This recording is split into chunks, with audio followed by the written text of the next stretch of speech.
Hello, I'm Mike Ryan. I'm the Chief Networking Officer at PIMS, and welcome to our second season of Minutes with Mike. Now in my 33rd year at PIMS, I've had the privilege of partnering with companies both large and small, supporting their PR and marketing through customized fulfillment and distribution that delivers measurable impact on their brand perception, boosts positive affinity, and fuels their overall brand performance. And throughout my career, I've had the chance to work alongside many talented folks. This is their story. On this show, we'll sit down with some of the world's top marketing and business thought leaders to learn more about their success, how they got there, how marketing helped them achieve their goals, what strategies they used, and what inspires them. Please join me on this journey as we learn from those who are changing the way we think about business. So sit back, enjoy. You're listening to Minutes with Mike. Welcome, everybody, to Minutes with Mike. My guest today is Erica Werber. Hello, Erica. Hi, how are you? Erica is the founder and CEO of Literie Candle, and we welcome her to the show. She's a longtime client of ours, and I'm very excited to talk to you today for a number of different reasons, not the least of which is my wife is somewhat of a candle connoisseur, right? She always has been, and she thinks she knows everything there is to know about candles. So when I told her you were going to be on the show, she was really excited to get your take on everything. I've introduced her to your brand too. So tell me, I know that you started your world in PR and marketing. Yep. And you have somehow traveled the world from PR through marketing into the world of candles, right? So tell me how that worked. How did that happen? How did that come about? Yeah, so I think running a business like this, that really is a marketing run business, it was great to have that background, but my background has no connection to why I started this business. It kind of sounds, I guess, a little bit sad, but in 2017, my father passed away. Born and raised New Yorker from Brooklyn, and I have a lot of great memories of the two of us meeting up in Manhattan, especially when I graduated college and had my first job there, and he was checking in on me a lot. And anytime I would meet up with him, he had a bag of hot roasted nuts. And if you live in Manhattan, you know what that smells like, especially in the winter, it kind of hits you in the face. And so when he passed away, I found myself walking by the nut carts and I was like, how do I bottle this scent? Because I actually love the scent of it. And I was like, well, you can make a candle. And that got me thinking, well, as a born and raised New Yorker, there are other things in the city that smell good. The city kind of gets this bad rap of smelling like trash. So like, what else in the city smells good? So, the grass in Central Park when they first cut it, or the 28th Street Flower Market, or a mimosa at brunch on a Sunday. And, I kind of, your wife's going to be very upset to hear this, but I actually don't like candles. I was never a candle consumer. It's not something, I ever looked at if I was in a shop. I think if I had a few in the house, it was because the jars were really pretty and it was like aesthetically pleasing on the coffee table. But I did a little bit of research, and there were candle companies that had this idea of locations, but nothing so specific. And so I sat on the idea for 3 years. 2020 hit. I turned 40, had a nervous breakdown of what am I doing with my life? And my husband was the one who was like, well, you kind of had this cute idea for a candle company. Why don't you give it a shot?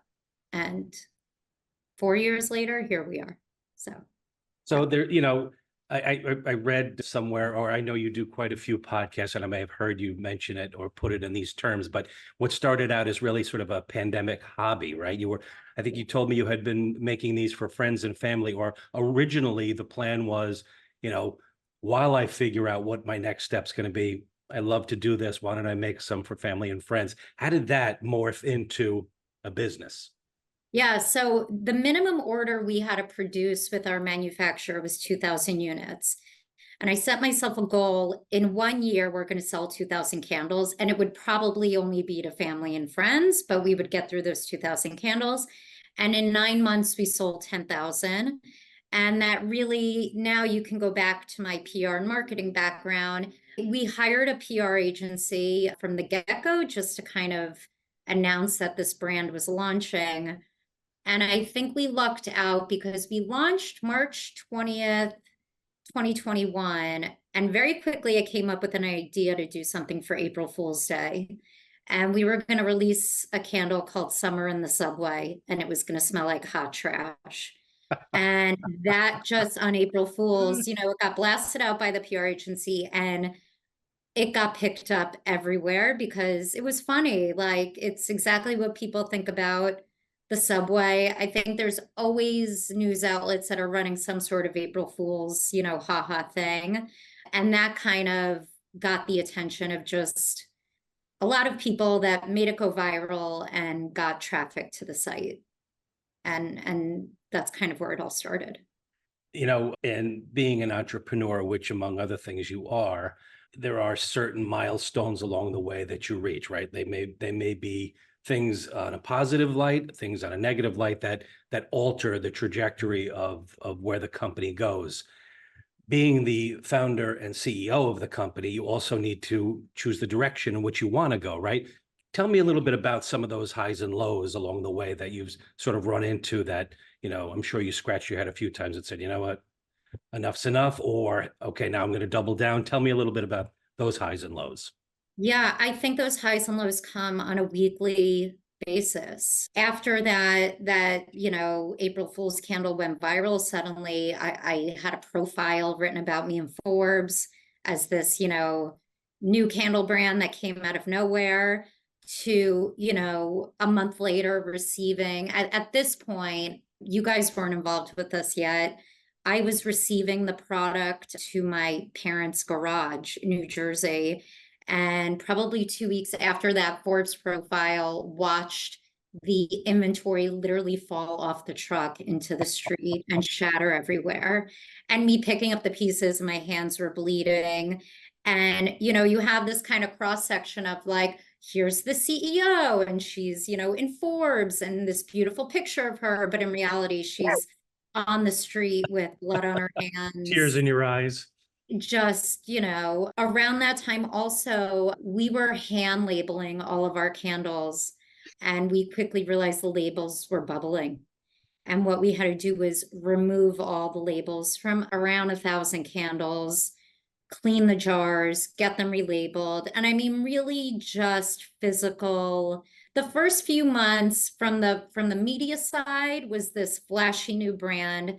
And in reality, it was this down in the dumps, like physical labor, I had burns on my legs from the chemicals we were using to take, because the candle was sitting in my lap and I was cleaning it with chemicals.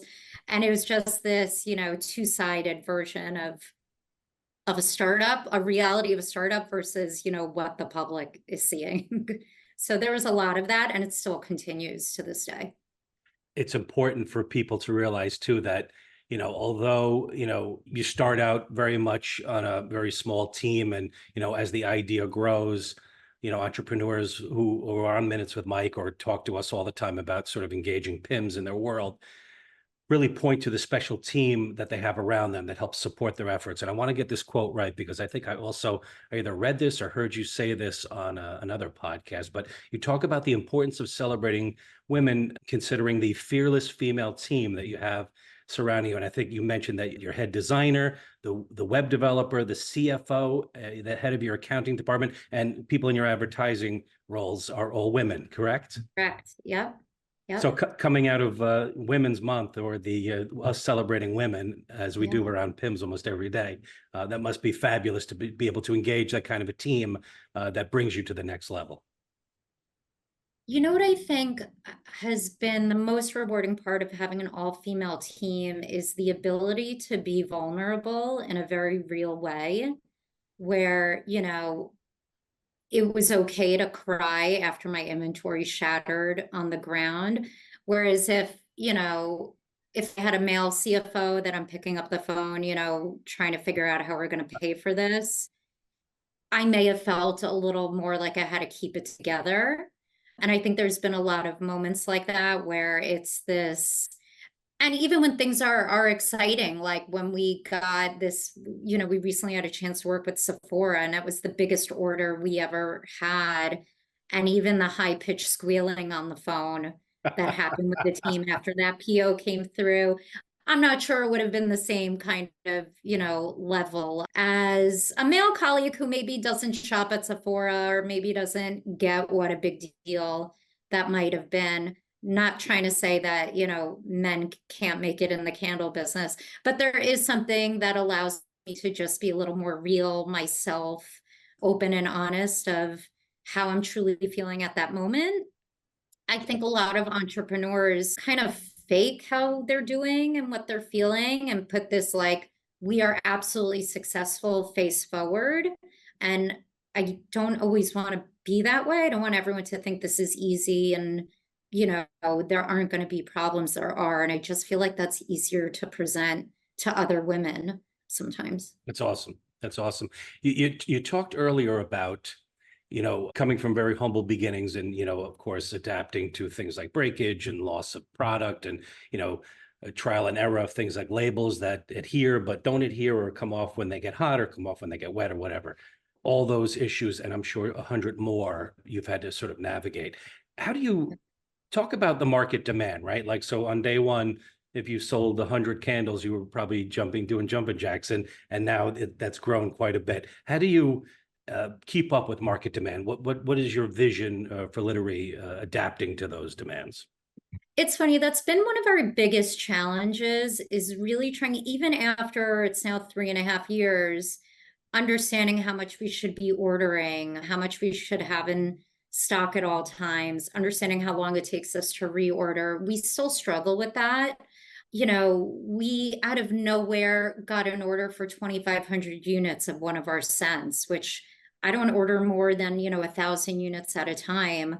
And so that still is a challenge. And I think that just also goes back to growing our team and being in a place where now we need to hire people who know how to forecast and do that. I think when you start a company, you are wearing every single hat. And as that company grows, you realize month after month, okay, I need to hand that hat off to someone else who knows a little bit better. A term I like to use a lot when we talk about different aspects of the business is, okay, it's time to bring a grown-up into the room to manage that.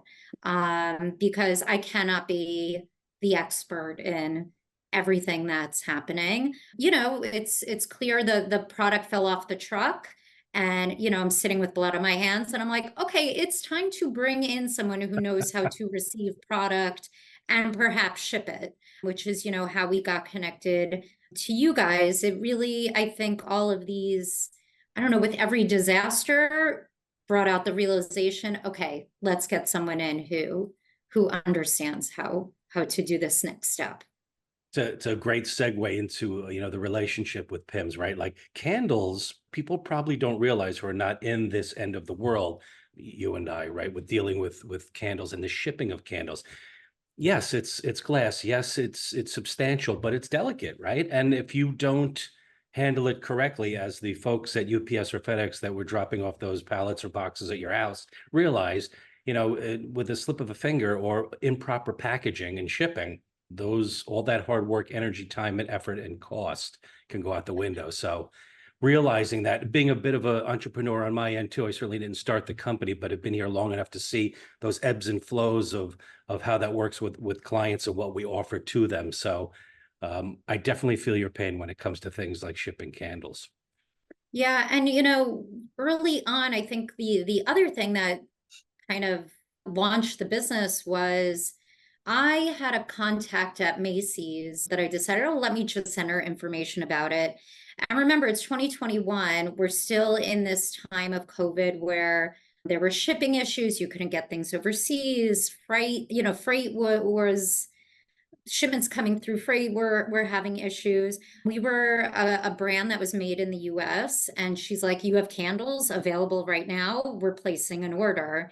And, they had placed this big order. And suddenly I just thought, I'm not kidding. Me and my graphic designer were like, we'll put the candles in a truck and we'll just drive it over to Macy's because that's what you have to do. No, there are distribution centers. There are labels that have to go in boxes. There are barcodes that have to go in product. There's this whole back end of things that, again, you have to look to an expert to figure out well, I can't take all that on. So it wasn't even just about, making sure a product doesn't arrive broken. It's the whole back end of working with these larger brands that a company like PIMS is going to understand how to navigate more than I'm going to do. So it was more about that in the beginning than, making sure a candle arrived intact. That's a whole, learning issue too, like dealing with different retailers and because they don't all accept things the same way, right? Like they all have their own little way of doing things. So you're right. And I agree with you wholeheartedly. A lot of times bringing in the proper people that are experienced in that sort of thing is certainly the way to go. And I did want to ask you too about, retail versus e-com. How do you see that going as far as your brand goes in the future? Is it something that there could be a brick and mortar opportunity? Is it straight e-com? Where do you see it leading to? Yeah, it's interesting. What we've noticed in the last 6 months or so, not actually about e-com or wholesale, it's about B2B. And we have had a tremendous business of developing co-branded candles for other brands. So other, companies that want to have a candle in their collection, but they don't want to take the time to find a manufacturer and do the development. And we've really found this nice niche of offering this white label service where you can come to us. We'll develop the box, the label, we'll do the scent selection process with you, produce it, and then ship it wherever it needs to be shipped. And that's been a huge chunk of our business for the last, I'd say, 16 months. And that's been growing. So like I said, we just did that with Sephora. We have a big relationship now with Urban Stems. This is a flower company. It's a D2C flower company, and they wanted to have a candle as an add-on, and it's doing really well. And again, a brand that doesn't want to take resources away to build a team to figure out how they're going to make a candle when we can do it with maybe 2 or 3 hours of phone calls. I find it fascinating the collaborations and partnerships that you have done and are doing and are working on. I know you mentioned Macy's and certainly Amazon, but did I see collaborations also with Bravo and was there Paramount and something about the U.S. Open too? Yeah, so the US Open, goes back to that kind of white label branding. And the beauty of that is, we're designing the candle with them and they're buying all the stock. So there's no risk on our end. They buy it and they're responsible for selling it.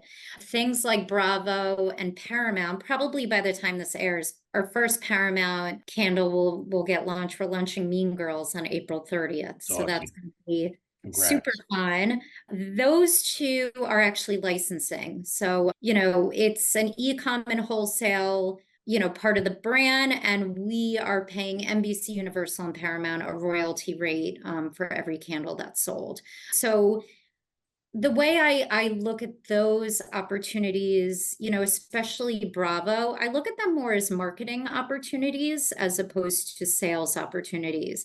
Because being able to use these logos and likeness of these, very popular properties allows us to get more eyes on our product. And, what we've seen is someone's coming to buy a Real Housewives candle and then seeing our core collection and adding one of those also. And so I feel like that's been a huge, marketing opportunity for the rest of the brand. So that's been super fun to do. New technologies. So I don't know if there's a company out there that isn't already being affected by or leaning towards already engaged with new things like, artificial intelligence with the AI, ChatGPT, and, things like geo-targeting. Maybe you can talk a little bit about that on your end. Are you using any of that technology now? How's it been going? Nobody's an expert on this, so who knows where this is going to go in the days, weeks, and months ahead.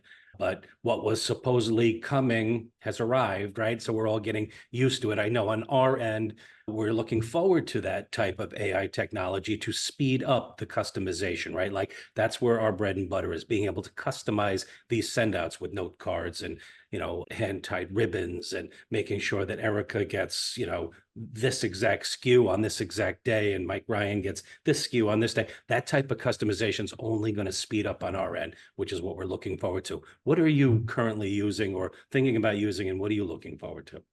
Yeah, so I'll give you two examples. One piece of technology that we use actually allows us to create these kind of geo barriers around specific events and then send an advertisement to every single person that walked through that barrier. So I'll give you an example. We have a candle called I Ran the Marathon. It was made for the New York Marathon, but now it's, any marathon that you may have ever run. The New York Marathon does an expo at the Javits Center for the 3 days before. So we put this, geotagging around the Javits Center during those 3 days of their expo. The marathon happens Sunday, and on Monday, we start sending ads to every single person that walked into the Javits Center in those 3 days. And it works. I mean, because figure 90% of the people walking in there went ahead and ran the marathon. Mm-hmm. And it's amazing how much money a marathon runner will spend on all of the hats and shirts and all of the things to let other people know that they ran the marathon.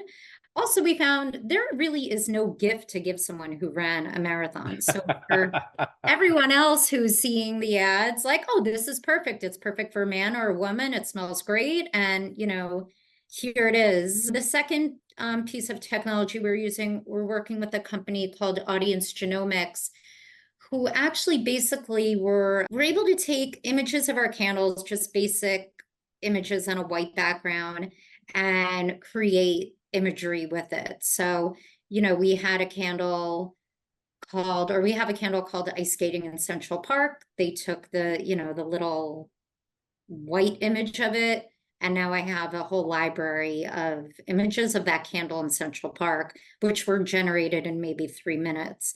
On top of it, they also generate captions for the Instagram posts based on how our followers react to our other Instagram posts. So they can really pull out what posts had specific words that people commented more on or liked more on, and then develop posts in that same tone.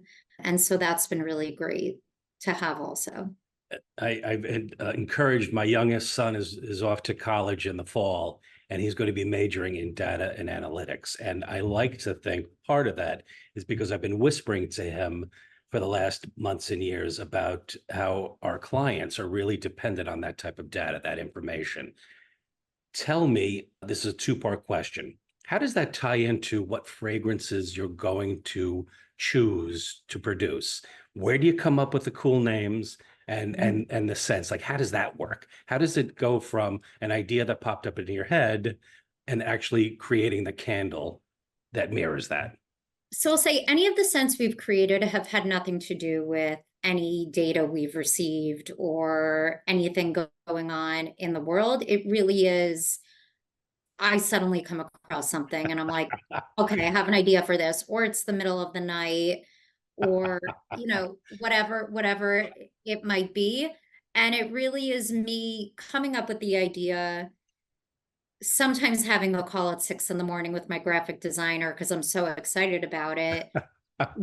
We honestly, we talk for 45 minutes. We have come up with different iterations of the name, land on a name. She starts designing the package. I call our fragrance company and get, samples together. And we typically have that candle out within 3 months.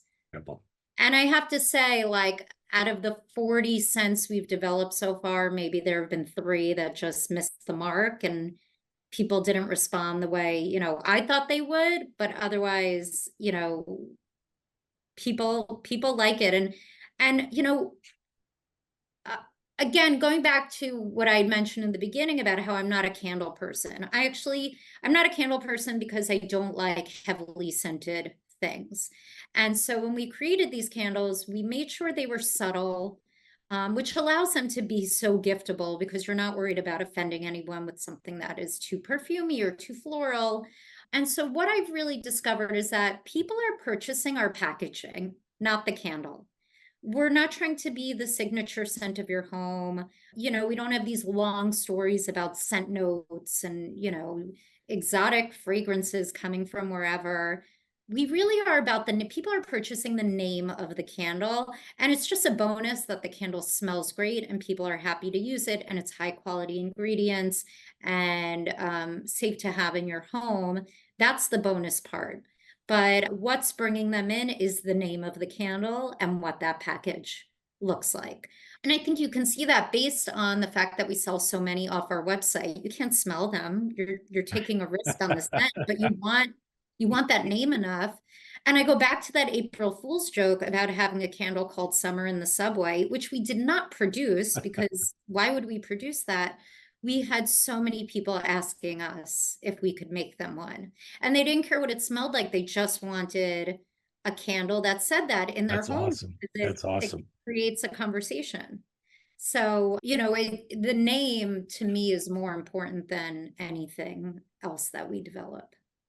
Well put. Love it.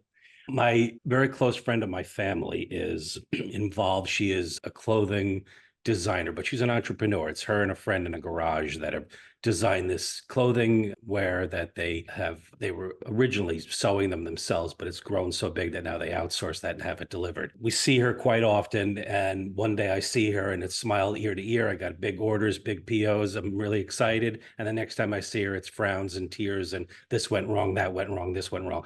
What do you say to her and the other entrepreneurs that are out there that are trying to make the brand that they feel so passionate about going, that will get them through these ups and downs, these peaks and valleys that sort of run their world? Yeah, first of all, I've been there, and if the lows feel so low. And I think what I've learned now, I think my anxieties are a little less 3.5 years in because I know it's a roller coaster. And I know when I have that low, that the high is right around the corner. And you just have to keep working at it and pushing it. And that opportunity that you had no idea was coming your way suddenly knocks on the door. And it happens. And last week we had a huge PO come through that I really worked hard to get. I've been lucky. I haven't had to really push other brands to want to work with us. This one I really had to work hard at. It came through, super exciting. This week, our ecom business is extremely slow. There's no rhyme or reason to it. A year ago, I would have been in a state of panic. And now I'm like, you know what? Next week, we're launching Mean Girls, and ecom's going to go through the That's roof again. fantastic. I And love you that. just have to, you cannot look backwards. You have to keep looking forward. You have to keep coming up with new ideas. And when you are going through that, know that every other entrepreneur before you went through it also. That strength and passion that you just showed in the last 30 seconds is exactly what they have to feel inside. Yeah, for sure. Erica Werber, we're on to our lightning round. I didn't tell you about this, but I develop a lightning round it's a series, it's 8 or 10 questions. They're this or that type answers. I had my friend ChatGPT help me with some candle world questions. So I'm going to throw them at you. I want you to just tell me what pops into your head. The first thing that pops in your head. Are you ready? Yeah, let's go. Soy wax or beeswax? Soy wax. Seasonal scents or signature scents? Signature scents. Wooden wicks or cotton wicks? Cotton wicks. This question I have a pause on because I'm going to ask you if you prefer single wick or multi wicks. And I ask that because my wife, again, she loves the candle world. So we have some with just the single wick. Then we have Yeah. some that are three. It feels like almost like the shave blades. You know how like over the years now there's like 10 shave blades. Like And we Mach had 5 one, now. yeah, there was like one with like 8 or 9 wicks in it. How do you decide how many go in there? I would absolutely love to make multi-wick candles. They are so expensive to produce. And then they're expensive for the customer. But if I'm having a candle in my home from another brand, it's typically a multi-wick. And I think based on our customer and where we want our price point to be, it has to be a single. Minimalist design or decorative artwork? Minimalist. Would you prefer to sell yourself at local markets or online store? Online. Limited edition or continuous stock? I'm going to say both on that. You need both. Good answer. Bright colors or neutral tones? Neutral tones. And finally, seasonal pop-ups or year-round retail space? Year-round retail space. Yeah. Erica Werber, thank you so much for your time. It's been wonderful. We here at PIMS, I'm going to talk on behalf of the entire team. We really love having you as a client. You are certainly a wonderful client to have, but you're also somebody that we look at. We're proud to say that we are partnering with you. We love the brand and we wish you all the best. Oh, thank you so much. That really means a lot to me. Have a great day. Thanks again. You too. Take care.